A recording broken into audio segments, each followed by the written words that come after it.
It's an amazing thing that they've been going this long and they've still got that creative energy and passion for it. They're still touring, still putting out music, and I think the world's a better place for it. Not just because I'm in the band, but I think the world's a better place.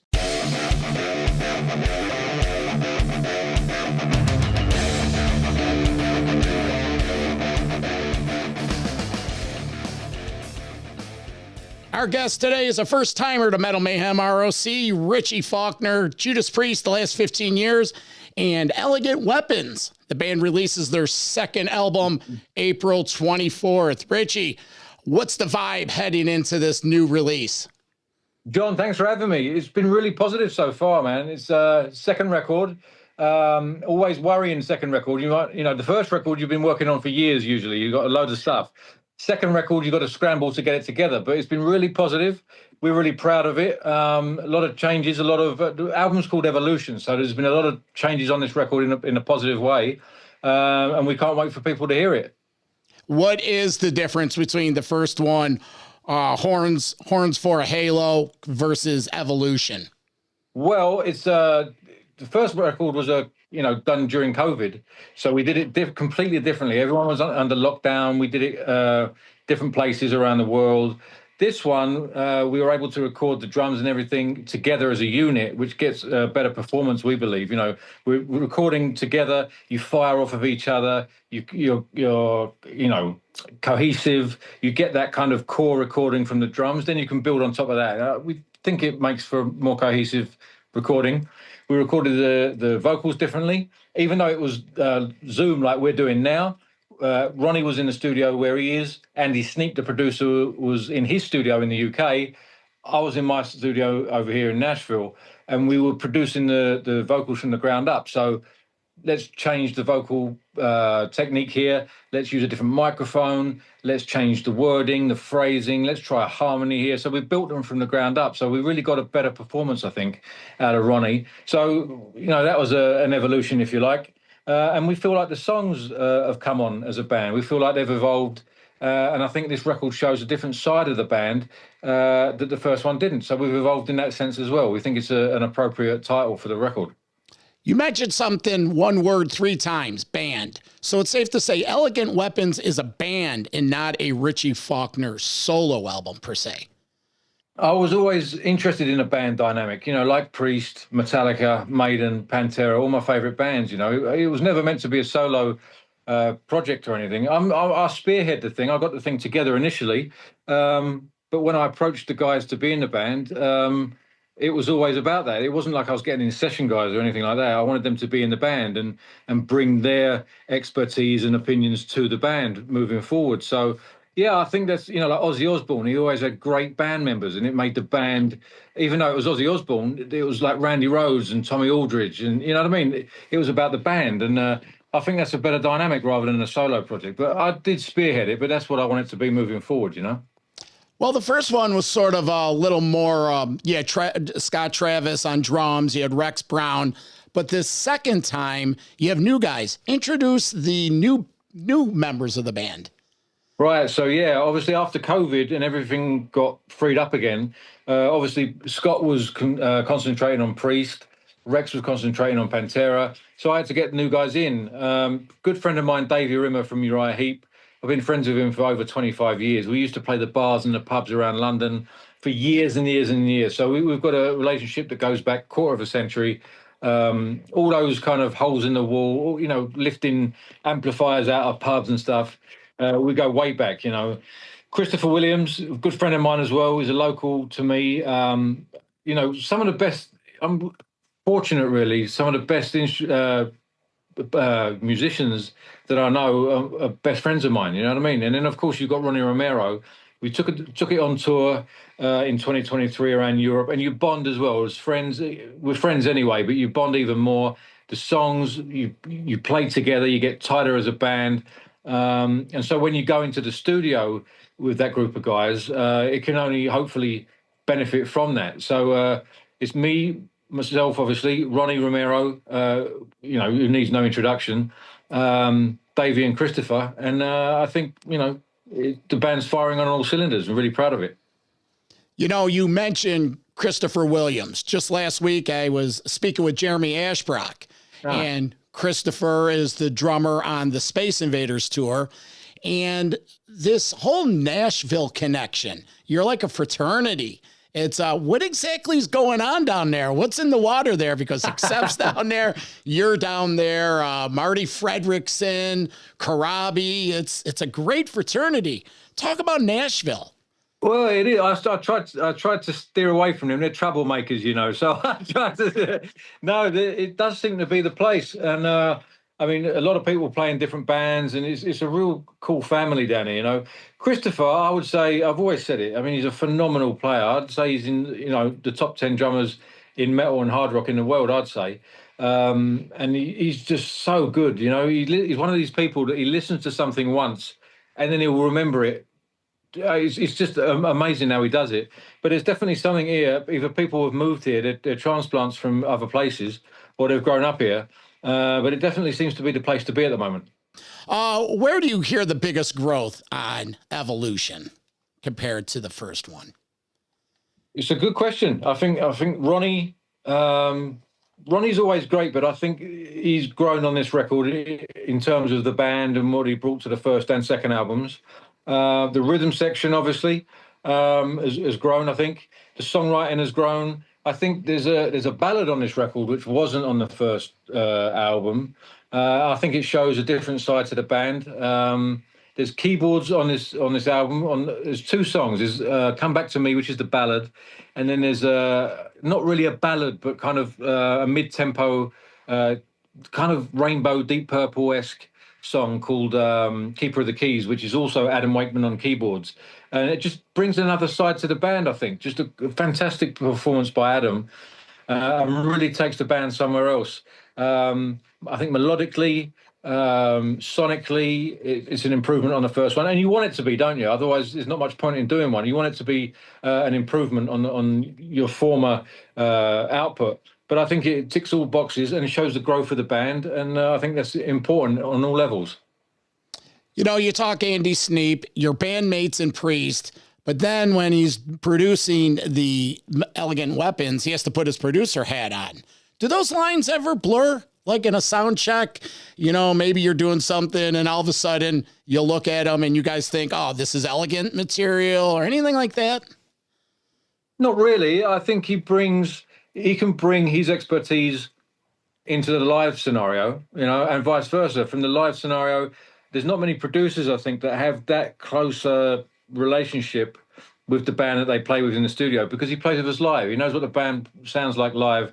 So when we do a Priest record, he's got that intimate understanding of what the band sounds like close up, you know, which not many people, producers have. Yeah. So I think it can help in both ways. So I think it's a good thing. So Evolution, anything left over from years ago that made it on here? How do you write? Is it all from scratch, or is it just continuously you're writing? It's both, really. It's both. You can come up with new stuff, and then you think, oh, hold on, I've got this riff that can go with that, you know, and it can be a riff from 15 years ago. It's just whatever you come up with, or vice versa. There's a song on there, Bridges Burn. That riff has been around for at least 15 years, the main riff, and it could never find a home. I never found a proper home for it. I come up with something new in the same key, and I think, hold on, I've got something that can go with that. You know, try that out, and it worked. And then the rest of the song falls into place. Other songs like Generation Me started from scratch and finished in one session. Others take years to put together. The ballad, again, it's another one. I think I had the chorus when I was in Lauren Harris's band. Couldn't find a home for it. I actually brought it to the Priest writing sessions for Invincible Shield. It was in another format. So it was the chorus and a different verse, and it was okay. It was not bad. And I've actually got a version of Rob singing it, but for some reason didn't light up the room. No one was into it. Didn't happen. Did some more work on it, and again found a home on the Weapons record. So sometimes they're spontaneous and they hit you like a ton of bricks. Other times they take literally years to put together. So I might come up with riffs now that didn't make this album, but they might make the next. I don't know, in the next 10 years, they might pop up again. Oh, sure. Well, let's get into my notes because, like I said, I have an advance of it and I love it. We'll get into a lot of it, but The Devil Calls. Let's see, where'd this idea come from? That synth intro. Well, I'm always trying to get synth on stuff. You know, I'm a big synth fan. I was brought up in the early 80s. So I'm a big fan of synth sound. You know, I was into Duran Duran and Flock of Seagulls and stuff like that when I was a kid. I'm sure I've got a synthwave album in me somewhere. You know what I mean? But so it came from a guitar riff, and it's one of those things I was kicking around. Tried it on synth, and it's definitely a song that's got a little bit more 80s metal influence on it. But that's where it came from. It came from a guitar riff that then spawned a synth riff, and then it spawns another riff from there, and then off you go. You're off to the races, you know? Yeah, I couldn't help see the similarities, like with The Last Priest, Invincible Shield, you know, the open Panic Attack. As soon as I heard it, I'm like, so then I started thinking to myself, oh, I wonder if Richie was in the synth period. And it just sort of, but there you go. There you go. That's the telltale sign. That's the synth creeping its way in again. You know what I mean? So maybe I need to scratch the itch a bit more and do that synth album, you know, so that's how it happens. Now, you talk about you had a guilty pleasure of some early 80s synth bands. Duran Duran, you mentioned. What other bands were you into that falls under that? I mean, like Nick Kershaw, Bryan Adams, Ultravox, The Police. I mean, you name it. You know, all the stuff, all the great pop music that was out at the time. I mean, I'd argue pop music these days isn't the same. I think a lot of people will agree with me, but you had some great pop music back then. You know, some great instrumental players, all that stuff. You know, do you remember that 99 Red Balloon song? Nina Hartley, yeah. Or Nina Huntley or something like that. I can't remember, but all that stuff because I was exposed to it on the radio, and you can't choose your influences sometimes. You know, sometimes that's just what you're exposed to, and sometimes it's a good thing. Sometimes those influences cross over into your songwriting, and you'd never know listening to certain things, but that's kind of what's in there, and that's what's being distilled out in another way, maybe. You know, a quick sidebar, James Rivera, lead singer of Houston band Hellstar, he released a album, metal versions of new wave bands like The Cure and a lot of that stuff, because he always saw similarities between new wave and heavy metal. And well, he's a big goth guy, you know, vampires and all that. So it's sort of like the distant cousin of metal, if you will. Because, you know, you go back 45 years and it's just a different kind of flavor to the hard rock scene. There's a song, you know, Iran by the Flock of Seagulls. Yeah. I always hear a metal version of that, like a hard rock version of that. So maybe I'll have a go at that one day. Because, I mean, the 80s was like 40 odd years ago. And they're still kind of around, you know. If you go back from the 80s 40 years, you're in the 40s. So it's amazing, you know what I mean? So it's amazing how long the 80s music is still with us and how potent it was and still is all those years later. Well, you know, like 40 years ago, David Lee Roth's doing his solo album, and he's pulling from stuff that was 30, 40 years before that. Frank Sinatra. There you go. And, you know, Coconut Grove, all that. But Dave's a different beast. Yeah, another track I'm digging, Thrown to the Wolves. The midsection, where'd this come from? I don't know, man. I don't know where any of it comes from. It's just, I'm sitting with the guitar. My biggest inspiration really is the guitar. So I've got them all around everywhere like paintings, and I'm inspired by them. And I sit down and play them, and that stuff jumps out, you know. So it's a bit more of a bluesy track. I had a friend of mine, Jared James Nichols, who lives not too far from me, come around. I was out with him one night, and I asked him, can you play a song? Can you play a solo on one of the songs I have for this new record? And he came around and smashed it. You know, he plays the second solo on the song, and it really brings something different to the song, a bit more fire. He's got that blues nuance and you know, attitude in his playing anyway, and it really brings a different dynamic to the song. So I'm glad he could do that.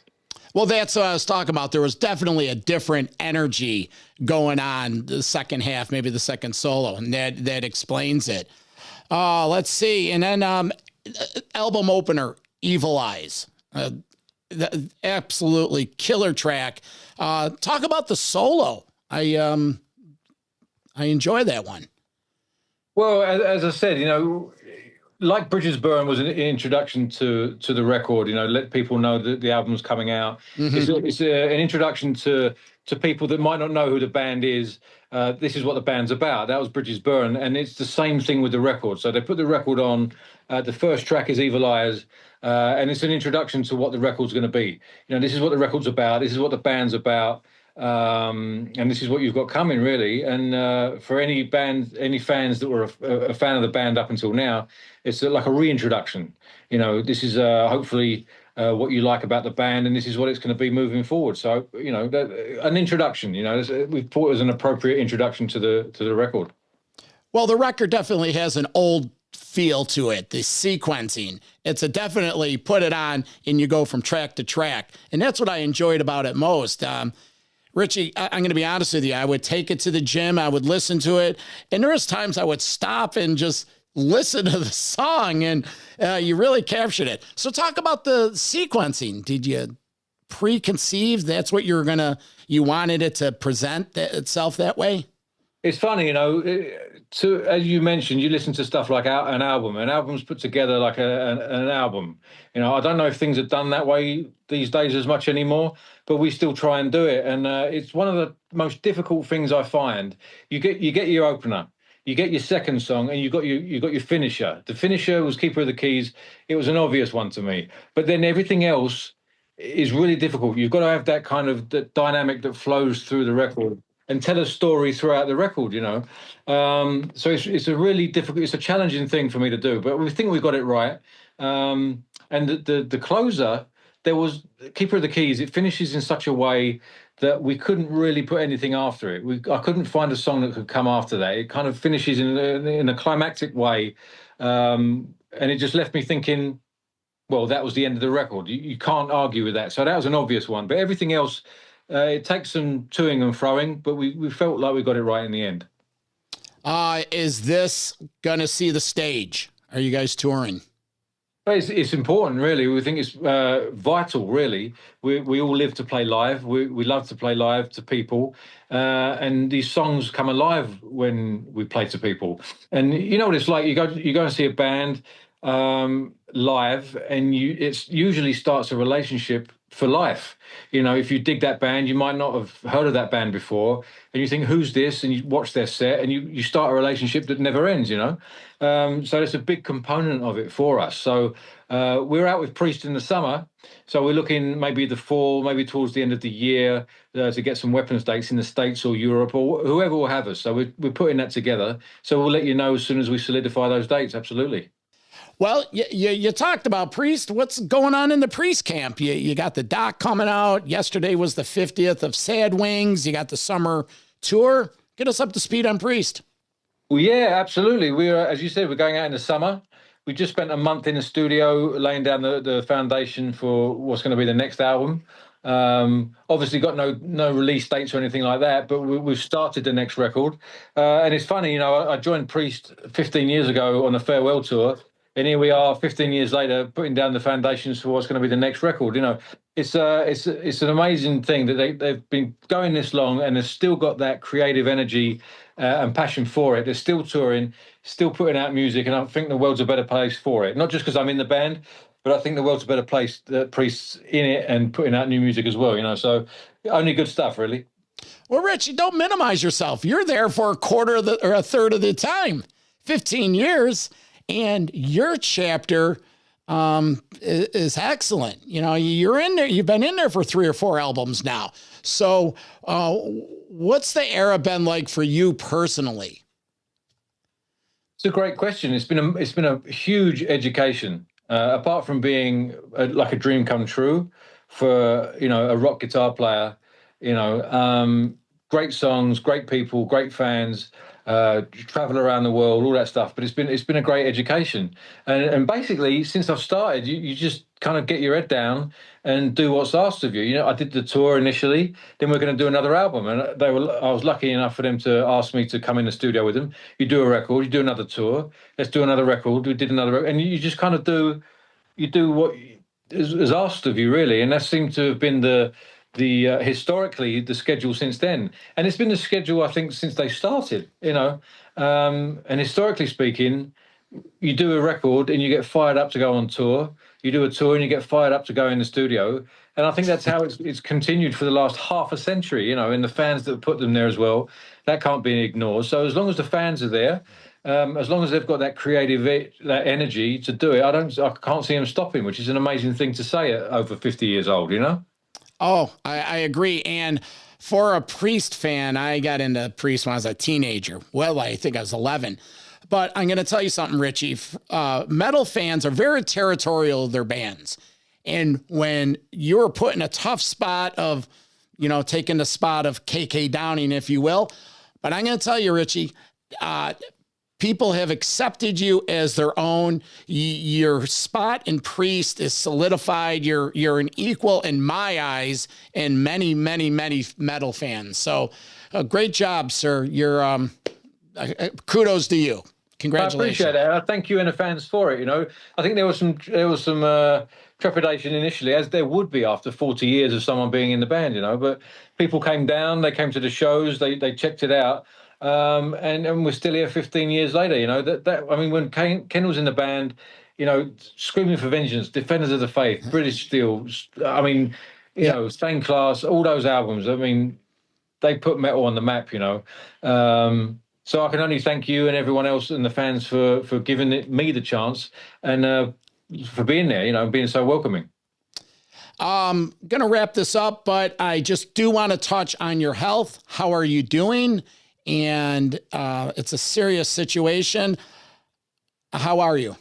I'm doing fine. Thanks for asking. I mean, there's stuff I have to do these days, but I'm still able to play. I'm still able to write and record and do everything, almost everything that I used to do. So I'm very fortunate in that regard. You know, there's a lot of people worse off. So I'm very fortunate in that regard. I just got to remember to take my meds. I've got to do a lot of physio these days to keep everything moving properly. But as I said, I'm still able to do what I love to do, and I'm grateful for that. You know, I'm going to share something with you. Last November, I had an aortic valve replacement surgery. Right, okay. So once I started getting the research on it, I went and checked out exactly everything you went through. Mm-hmm. And it was scary on your end. It was scary. And so... Did the microphone ever pick up your valve? Oh my! All the time. I named it Ricky Tiki Tavi, and people ask me, it's like, does that bother you? I go, no. It would bother me if I didn't hear it. Oh, like, absolutely. No, fair enough. But I'm never aware of it. I can't hear it. It's like when you live by the coast, you can't hear the seagulls anymore. Yeah. But when I'm doing, you know, a radio interview with a mic near us, or someone puts a mic on my collar, they say, what's that clicking sound? And then it comes through, you know. But yeah, I wondered, being so close to the mic, if it picks it up. It does pick it up. And even my sons will say, Dad, I hear Ricky ticking. I'm like, then we're still good. So I'm glad you're still here, man. I'm glad you're good. Yeah, I feel great, man. Actually, absolutely feel great. But thank you.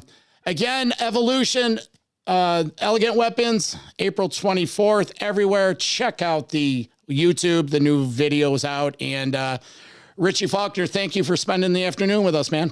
Thank you, John. It's been a pleasure. Thank you very much. You got it. For Richie Faulkner, I'm the Vernomatic, and this is Metal Mayhem ROC. Thanks for watching Metal Mayhem ROC.